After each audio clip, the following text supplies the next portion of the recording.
Welcome, possibly accidental viewers, to the show where we won't answer your burning questions like, wouldn't the most famous secret agent in the world also be the worst? This is Cartoon Gateway, the gateway into the cartoon community where we talk about the niche and weird things a casual cartoon fan might wonder about on a daily basis. My name is David Hollander, host of this program, and I welcome you to the Gateway. I realize this would make more sense to be an animated program, but I don't have the budget for animation, nor cosmetic surgery.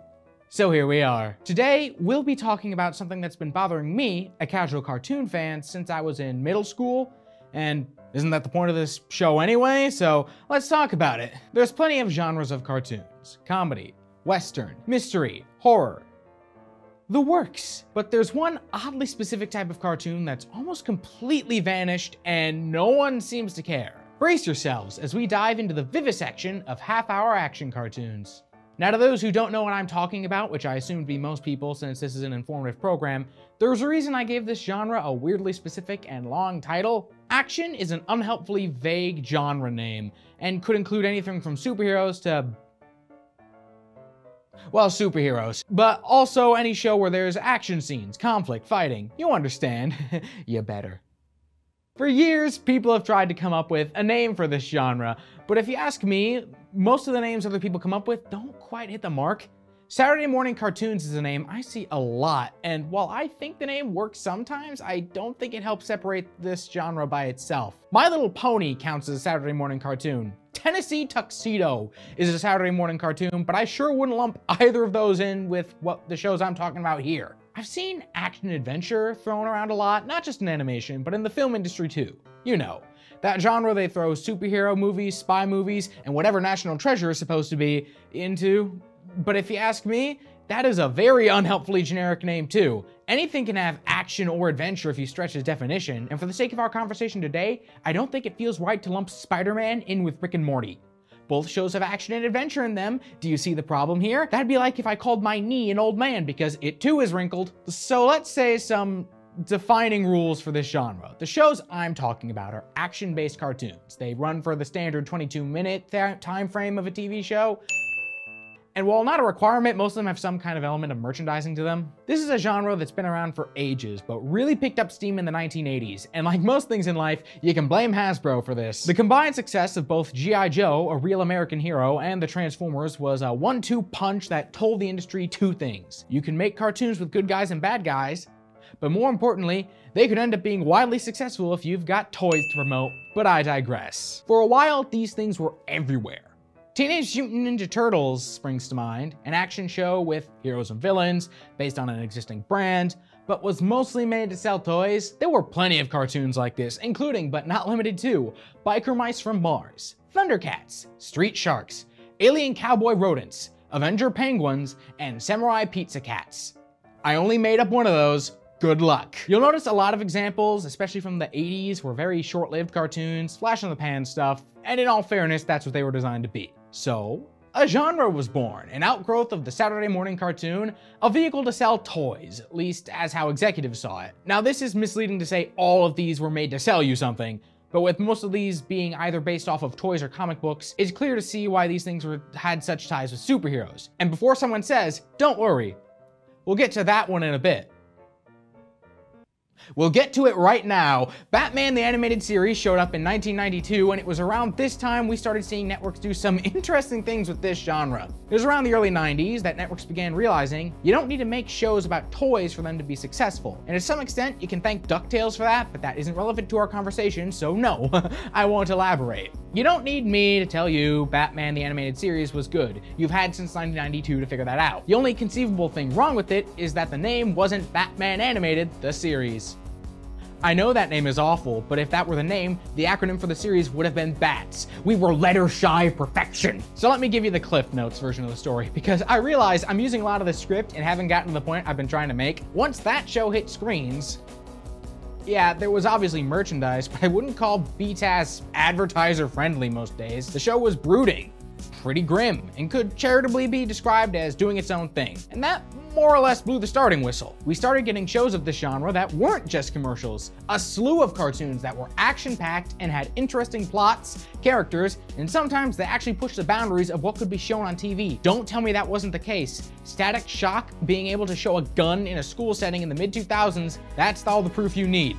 And yeah, that was the revolution for superhero cartoons around that time. You'll notice it was mostly superheroes for a while. A bunch of Marvel cartoons existed back then that I don't have time to go over. The DC animated universe existed, and in true DC media fashion was mostly Batman related.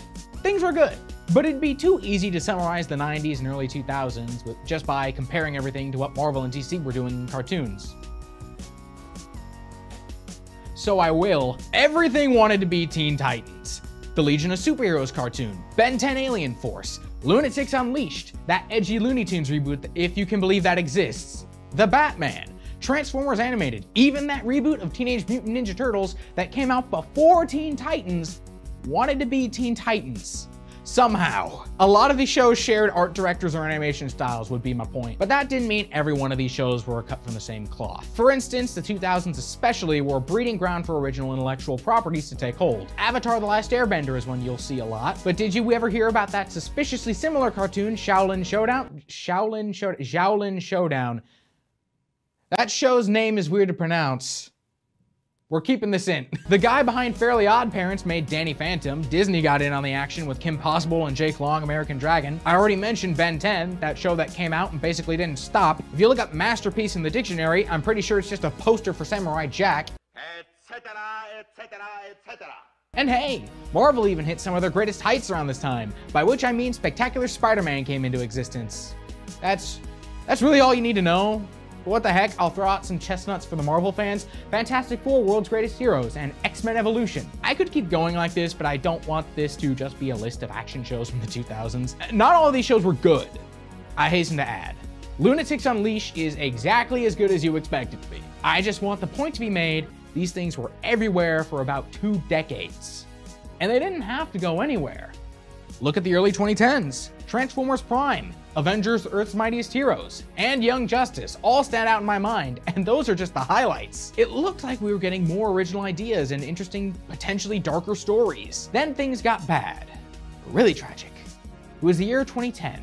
There was an earthquake in Haiti, at least one massive oil spill, and for our purposes today, the worst thing to happen was Adventure Time. I won't mince words. I love Adventure Time. It's an amazing show, but it did horrible things to this specific genre. Adventure Time was funny, action-packed, short. It was basically doing everything that these shows were doing, but pumped it up with way more comedy and did it in about half the time. Not a big deal, you'd think. But the thing about Adventure Time is that if everyone wanted to be Teen Titans, everyone and your mom wanted to be Adventure Time. I'm sorry you had to find out this way. So suddenly, most shows coming out were only 11 minutes long, not 22. Things went from half an hour to a quarter of that. And when these shows got shorter, they leaned closer towards comedy, meaning most things weren't action shows anymore. They were comedies where a guy occasionally got punched. Ben 10 was rebooted like this.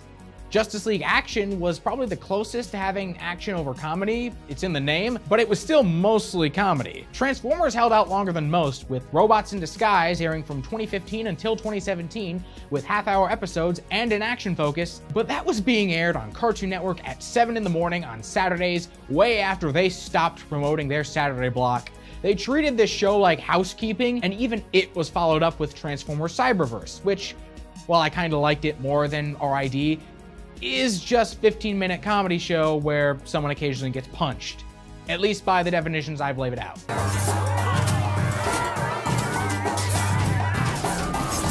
There basically weren't cartoons made about DC Comics characters anymore, at least high-profile cartoons. Marvel still had offerings, but I mean, I won't say the shows Marvel made in this era were bad, I'll just say they were lacking. As in, lacking any soul, creative intent, or desire to be anything more than promotion for the movies, when just a few years before they started, we had some of the best animated comic adaptations ever. These things used to be interesting character explorations. Now they were just buy movie tickets because they're doing this better than us right now. Now, I know I've taken a long time to get to the point, but here we are. The point. And I don't mean the point on the top of my head. It's actually quite square-shaped, thank you for noticing. This popular genre just completely vanished from TV screens. I know it sounds like I'm blowing this out of proportion, but I want to put this in perspective. What if, suddenly, there just stopped being romantic comedies? Hollywood doesn't make them, independent circles don't make them, and they're not being promoted on the off chance that someone does make them, so you can't even find them if they do exist. And when someone asks you about it, they say, "What are you talking about? Romantic comedies still exist." And to placate you, they direct you to a mildly heartwarming episode of The Simpsons or something. You would think everyone had suddenly gone insane. And here we are doing the same thing to a prominent genre of cartoons that raised a generation of American kids. Oh, that's another thing. Not just if they stopped making romantic comedies, but your only options for true examples of the genre came from another country like Japan. Sure, I could open the discussion more to talk about what was going on around the world, but honestly, this whole thing is getting a bit too weird for my taste already. I don't need to talk about anime. You don't want me to talk about anime. I don't want to talk about anime. Why am I talking about anime? So I want to ask, what happened? I could certainly tell you some of the reasons half-hour shows started to go away on networks that aimed at kids, because for a while, Disney was the only ones making these things, and when Disney's the only one doing something, that's probably because they're the only ones who can afford to do something. Part of it was serialization. Shows with in-depth plots that span multiple episodes tend to be hard to air reruns for, so networks just wouldn't bother to air reruns. Did you know Ben 10 Omniverse had 8 seasons? Because I didn't, and I watched the show. Cartoon Network just aired each episode once and then never again. And that's how they handled most shows, half-hour or otherwise. So if shows like this are hard to find and hard to air, what to do with them? Well, here's the strange thing. Despite these things going away for a time, I wouldn't call this genre dead. I used the word vivisection earlier for a reason, because this genre didn't die, it just had to hide. Because what was that other big thing that happened to entertainment in the mid-2010s? Streaming. I was not aware of most of these for a while, but shows like Troll Hunters and Voltron Legendary Defender made the jump to Netflix. We started getting very serialized shows since they didn't have to worry about reruns. Characters had depth again you didn't always see in 11-minute programming. Being advertiser friendly wasn't as big of a concern anymore, so these shows got more mature. It's also no coincidence that without advertisers to worry about, we started seeing more of these shows aimed at girls. The genre is notoriously a boys' club, but apparently, She-Ra and the Princesses of Power was some kind of phenomenon I just completely missed, even though on paper, it's exactly what I'd look for in an action show. And hey, good news, with Netflix slowly but surely determined to wipe itself out, these things are escaping. Yeah, believe it or not, we're slowly but surely starting to see this genre coming back in more mainstream ways. One of the first examples that comes to my mind is Transformers Earthspark, which jumped back to having half-hour episodes. It's got a much younger audience than normal, it's way more slice of life than action, and was made for Paramount Plus, but still, it's slowly airing on Nickelodeon. Incidentally, since I'm not a Star Trek fan, this show remains the one thing on Paramount Plus that I would want to watch.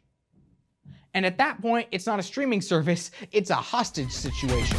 There's also My Adventures with Superman, which is airing on Adult Swim, a move that makes zero sense to me. This is, by all measures, a pretty safe Superman show for a kid to watch. This would have been aired on Cartoon Network back in the day. I can only assume it's being aired on Adult Swim because DC has a bunch of plans for their media and didn't want to account for this thing people were already making, so they're trying to hide it so they can have an excuse to axe it once the 2-season deal is up. I hope this show sticks around, and I encourage people to support it. But if there's one thing Spectacular Spider-Man taught me, it's that we can't have nice things. I want it to do well, but I don't expect things to work out. I'm also hesitant to mention because it's exactly the kind of thing I'm talking about, just with the different age bracket, so I'm not sure if I count it among the others. I will, and I'll say, well, watch it, but probably not if you're a kid. This is a parent show, or at least a mid to late teen show. But before we end, I want to talk about what I consider to be the patron saint of this genre for lasting as long as it has.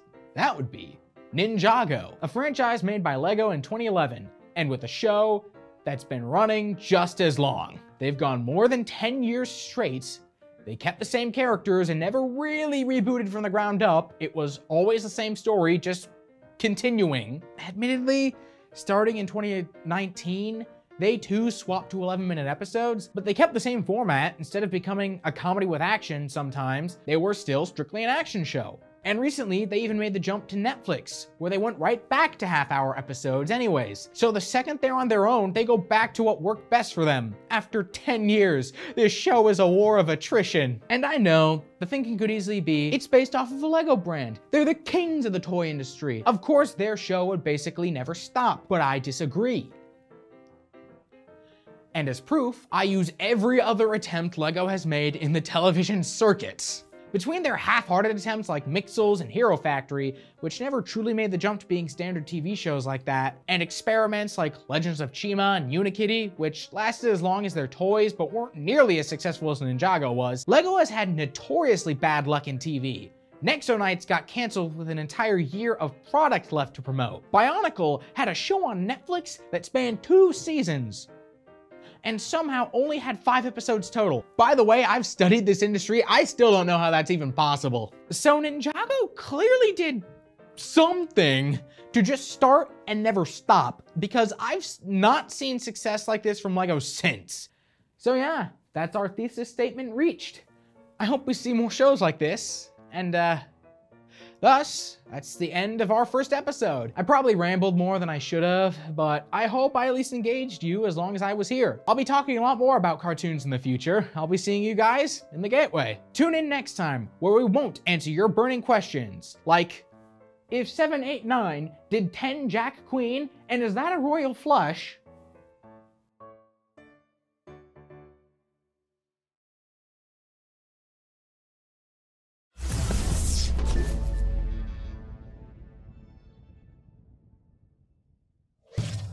Funding for Simsbury Community Television is provided in part by contributions from viewers like you.